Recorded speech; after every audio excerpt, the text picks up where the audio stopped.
Hi, my name is Ynigo Villanueva, and I'm here to review the brand new Kia Soul.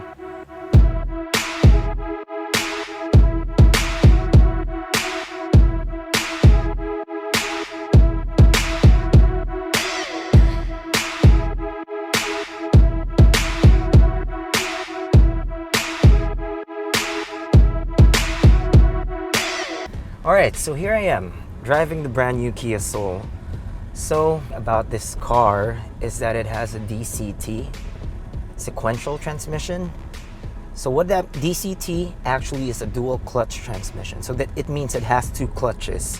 One clutch caters to the odd gears, the first, third, and fifth gear. So, and the other one is for the even gears. So it's the second, fourth, and sixth gear. So what happens is, it was designed to remove the delay of shifting in between gears in automatic transmissions. So what happens is, for example, one clutch is engaged on the odd gear, the second clutch already prepares itself and attaches to the gear that's going to be used next. So there is no delay in shift, there is no delay, and there will be no loss of power. This is the first time I've ever driven a Kia. So far so good, you know? I like how it feels. I like how the car cancels out all the outside noise. I like how quiet it is in here. I don't hear the nicks and cracks of every bump on the road. When I was first driving it, when I first started it, I thought that it was a gasoline engine car. Because, you know, the engine is really quiet. It's not like the typical diesel cars right now that, you know, their engines produce a lot of noise.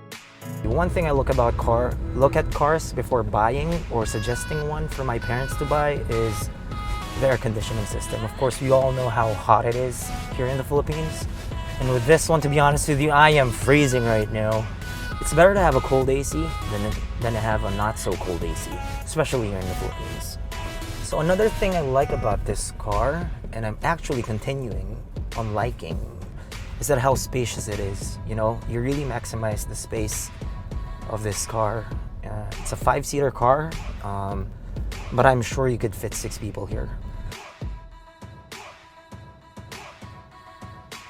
So with this car, the trunk space is great. It sinks, so your stuff won't slide out of the back. And if ever it does slide out of the back, then you were really meant to lose those stuff.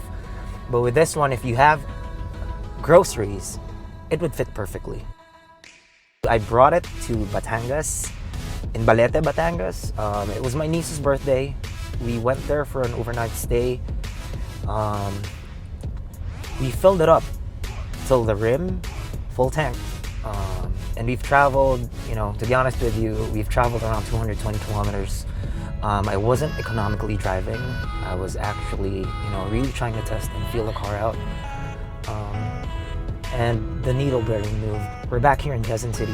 We traveled around 220 kilometers and the needle barely moved. It's still full. So I guess when it comes to economy, this car is great. So let's go to my dislikes about this car. So one thing that I kind of noticed on this car is that the gearing, like I said, it shifts good. But there are times when it's like it's thinking on which gear it should put itself in. Like there's like a little delay. One thing I don't like about this car is the radio. It still feels outdated. You know, the car itself is full of tech and is really high tech. But the radio, it feels like it got left behind. Another thing that I don't like that much about it is that the rear window is too small. But Kia has thought about that and put backup sensors. So that's one thing. The window is small, that's the negative. But Kia has put a solution to that by putting backup sensors on this car. So good job, Kia. The great thing about this, it has its own identity. It's square. So that's one great thing. At least it's defying the norms, you know. So in a world of princesses, this is Batman. This car, there to be Batman.